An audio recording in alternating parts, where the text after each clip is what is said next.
Hello and welcome to Capitol Hill. I'm Lyndall Curtis. Calls, conditional and unconditional, for the federal government to call a royal commission into child sex abuse have been building throughout the day. The opposition leader Tony Abbott has this afternoon said if the government proposes a wide-ranging royal commission, the coalition will back it. Backing too from a number of Labor MPs, the Greens and Independents, Nick Xenophon, Tony Windsor and Rob Oakeshott. Joining me to discuss this and other issues are Labor MP Kelvin Thomson and Shadow Parliamentary Secretary Jamie Briggs. Welcome to you both. Oh, good afternoon, Lyndall and Jamie.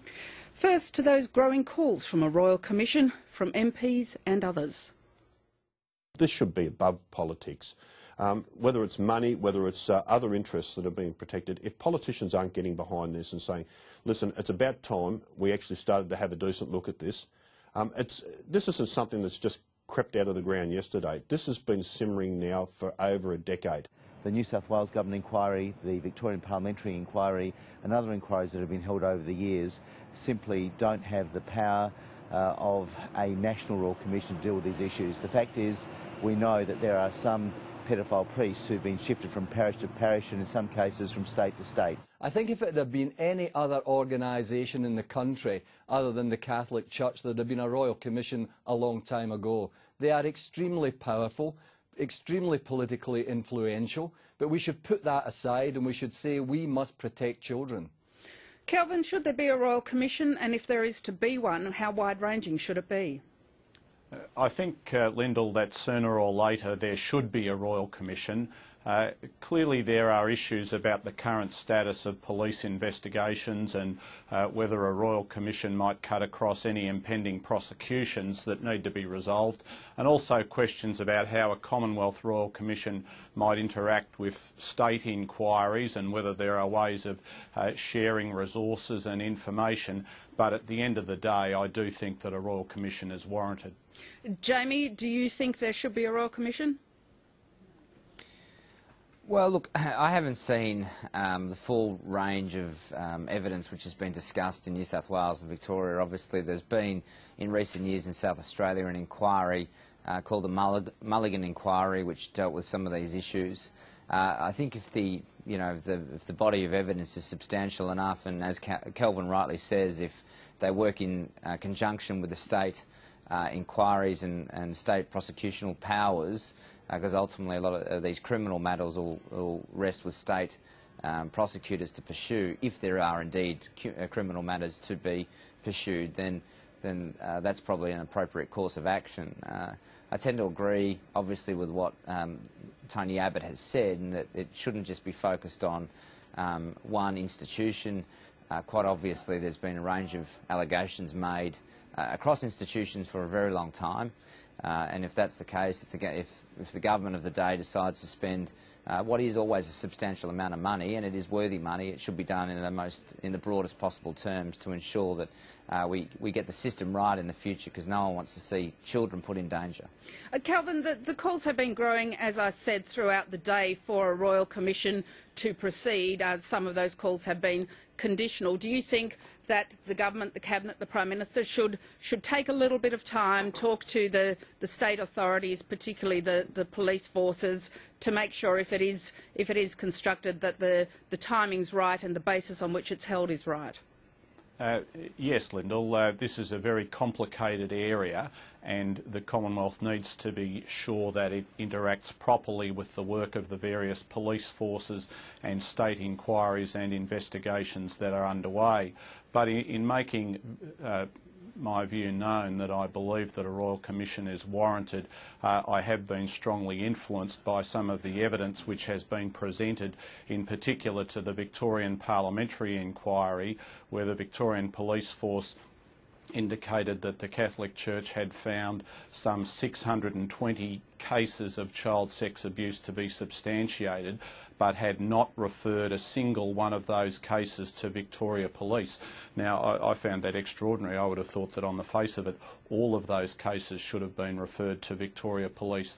So this suggestion that abuse has been covered up, that cases have not been reported, that evidence has been withheld, that victims have been discouraged from going to police, and that child sex abusers have been moved interstate or overseas to escape prosecution and have indeed gone on to commit further offences.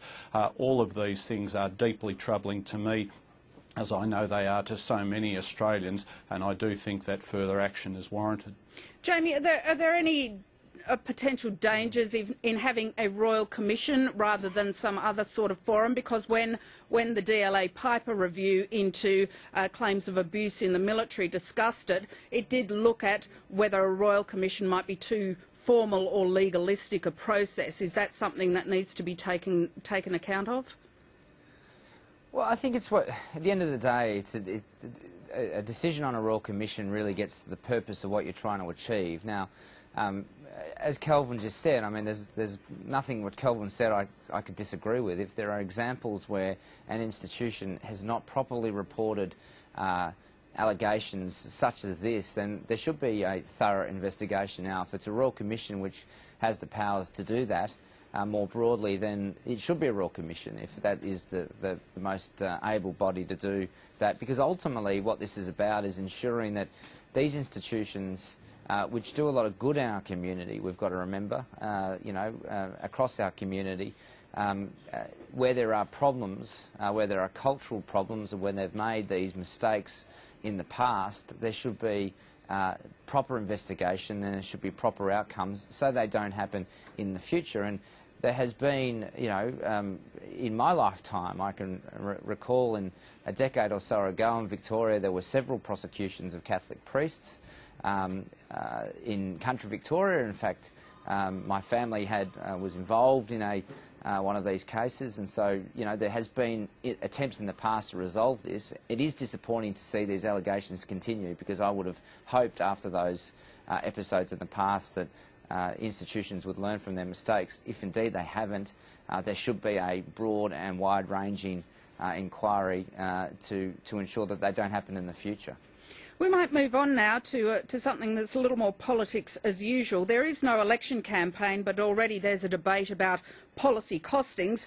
The Shadow Treasurer, Joe Hockey, is promising to put policies into the Parliamentary Budget Office and an as-yet unspecified independent process. Some details of Greens policy costings by the Treasury were released on Friday. Jamie, you think more Greens policies that have been costed by the Treasury should be released?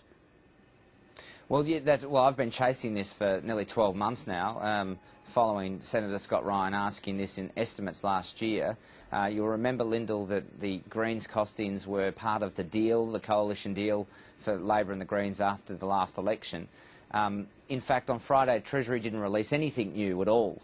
They released some information that was already on the public record. What they are hiding, however, is at least 4 great big new taxes which the Greens asked to be considered, largely affecting the mining industry, which obviously went to Cabinet. That is the reason that the Treasury is withholding that information. Now, what Wayne Swan should fess up with the Australian people today is what new taxes is he considering to try and fill their $120 billion black hole that we know they've built up by commitments they've made. This is a substantial issue because before the last election, Julia Gillard said there'd be no carbon tax under a government she led. After the elections, when the Greens wanted a carbon tax, and that was the price to pay to keep her in government, she indeed went ahead with that. Kelvin, if the Treasurer's Office can release details of opposition policies that it's had costed by Treasury, shouldn't it release details of Greens policies that have been costed by Treasury?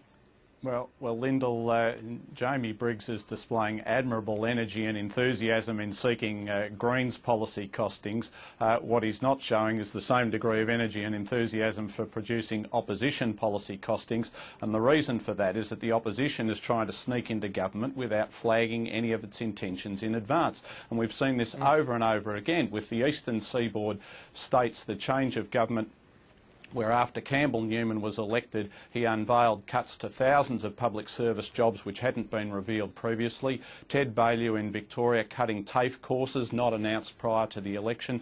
Last time we saw Joe Hockey's auditing firm fined for professional misconduct. So they are at it again. They want to get into office, but they don't want to reveal their intentions. Jamie, Peter Costello set up the Charter of Budget Honesty process under which policies are costed during the election election campaign. It was a suggestion, I think, from Malcolm Turnbull about the Parliamentary Budget Office, which has now been set up. Why do you need another unspecified independent process when the two processes that have been set up to cost policies came from coalition ideas? Well, Joe said yesterday we'll look at the PBO process and engage with it when it's finally set up. He also said there'd be another independent process that he didn't detail.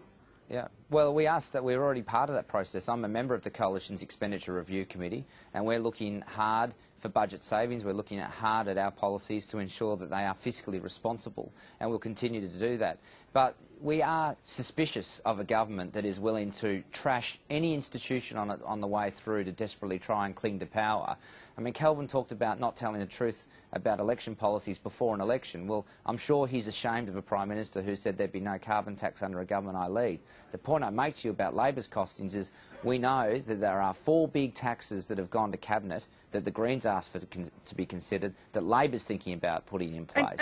And the point here is that the revenue that Wayne Swan needs to fill his black hole? Well, given you're a member of the Coalition's Expenditure Review Committee, can you tell me what process the Coalition will be using to have its policies costed before the election, before Election Day?